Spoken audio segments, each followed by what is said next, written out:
Yeah, I'm on. There we go.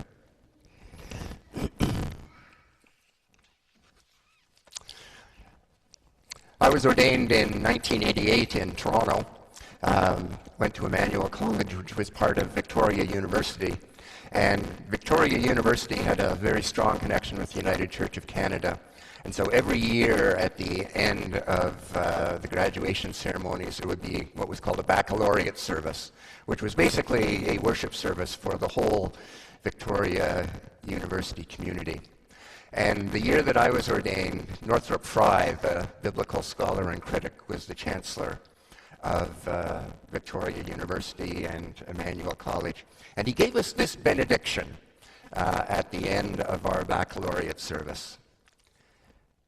He said, "The knowledge that has been entrusted to you is the food of the Spirit. It must be shared with others. If hoarded for yourselves, it will spoil. With the knowledge that you have, you will often feel as though you had to feed thousands with only 5 loaves and 2 fish. But still, what you have must be shared. The knowledge that you can have is inexhaustible. And what is inexhaustible is benevolent. The knowledge that you cannot have is of the riddles of birth and death, of our future destiny and the purposes of God. Here there is no knowledge but illusions that restrict freedom and limit hope. Accept the mystery behind the knowledge. It is not darkness, but shadow." So in all the excitement of the day, I didn't pay a whole lot of attention to what he was saying until much later when I went back and read it. And I said, "What? We've just been studying the riddles of birth and death, the human destiny and the purposes of God for 3 years, and you're telling me that was all for naught?" Well, he had a very good point, and the point that he was making there was that a religion that promises a certainty about riddles that cannot be answered does limit hope and restricts freedom. And that stands in stark contrast to that which is beneficent and which is inexhaustible.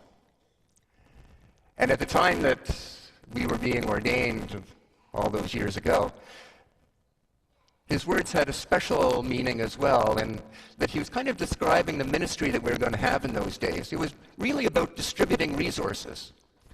There were lots of resources in those days, and in fact, in my graduating class at our ordination ceremony, I think I was one of about 35. We held it in a big gymnasium in suburban Toronto. The place was packed. Seemed like there was more than enough to go around then. And of course, what we found out in the intervening years, and certainly those of us who have been ordained, have found out that it's a lot more now than just allocating resources, because it seems that the resources we thought we had are disappearing at a frightening rate for lots of people in the church. And the question comes, so where do we find new resources? Or what do we do? And that's not unique to the United Church. It's what every mainline denomination is facing. And this story then of the loaves and fishes takes on a special connotation for me especially, and perhaps for you too, when you talk about there being more than enough and a bounty. And how does that apply in the situation in which we all find ourselves? Well, one of the ways is to maybe take a slightly different angle on that story, and it's one that shows up, I think, every year in the lectionary, because every gospel writer has it in their gospel. It's such an important story. And oftentimes it's told as a story about showing Jesus' divine power, and that because he could turn the 5 fish and loaves into a feeding of a multitude, it showed his power, and if you believed in that power, you would get some too, perhaps.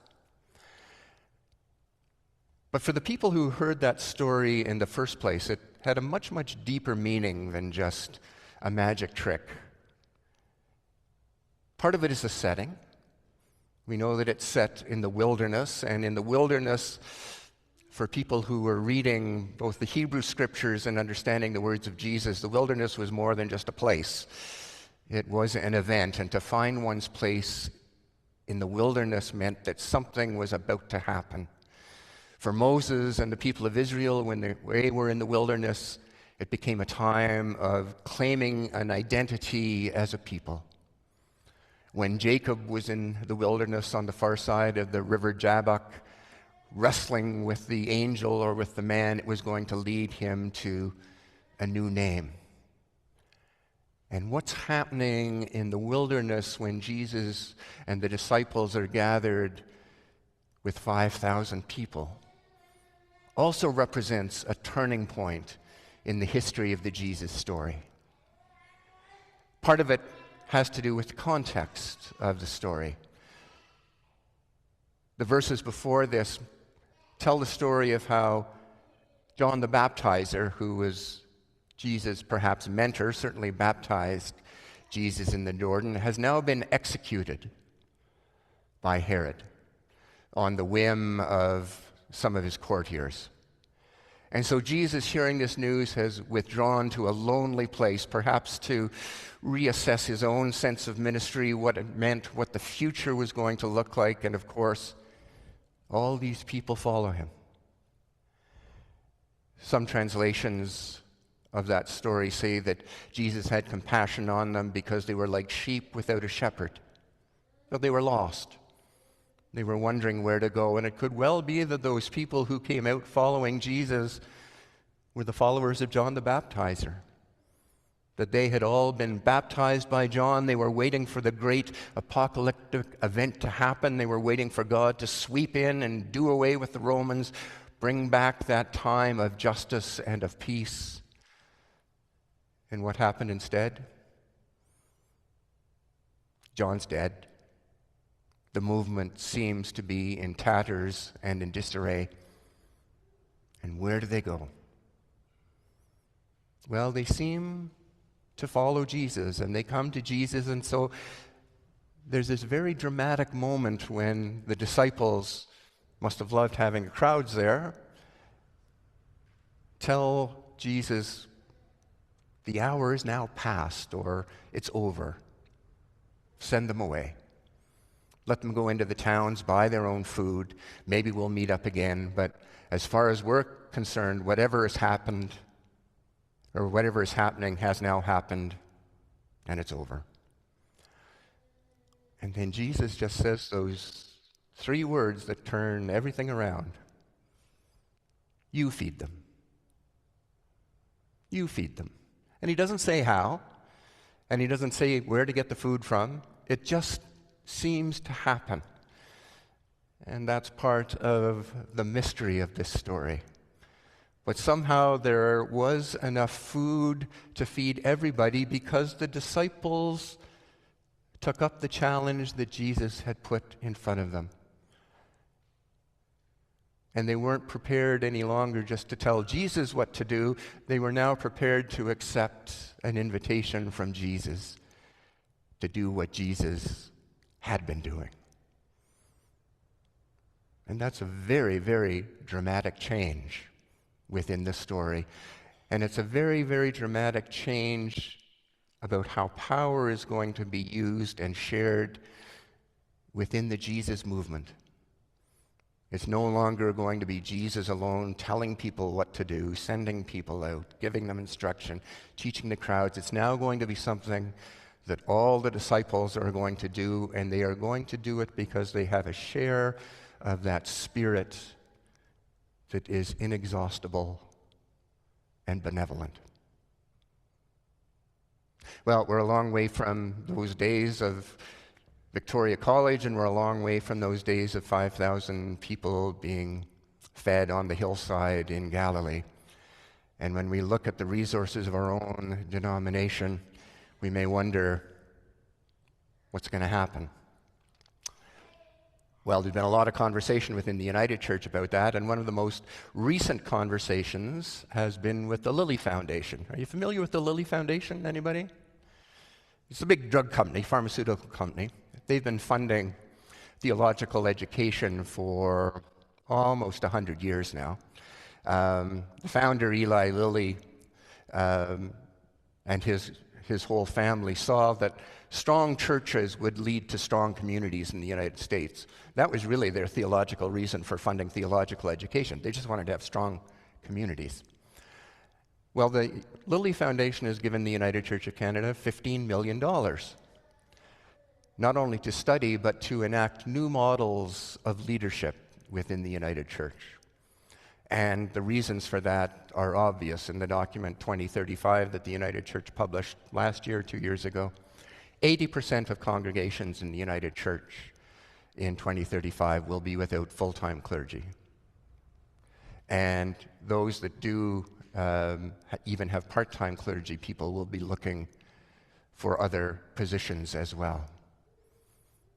And so how does that change how we approach leadership within the church, and who gets to lead and who will have the power?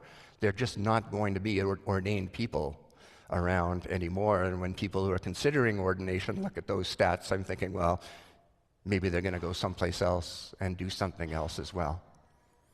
Which does not mean that we are without resources. We have tremendous resources within the individual members of individual congregations. They just haven't been tapped yet. And that's where St. Stephen's College here in Edmonton comes into the equation, because we've been given $150,000 of that grant over the next 5 years to reimagine what ministry can look like within the United Church. And we will not be training people for ordination. One of the plans we have is to offer a program for church communities, to send 3 or 4 or 5 people to come and study what it can mean to be a small, lay-led church, not waiting for somebody to come in as an ordained person, but to build up a lay presence within the church and to be a lay-led congregation. And instead of giving an individual certificate or testament or diploma to one person, the whole community will get it. We're planning on setting up a center for spirituality and community wellness, which will be a hub for learning about new models of church, using podcasts and videos and gathering the best information that is available.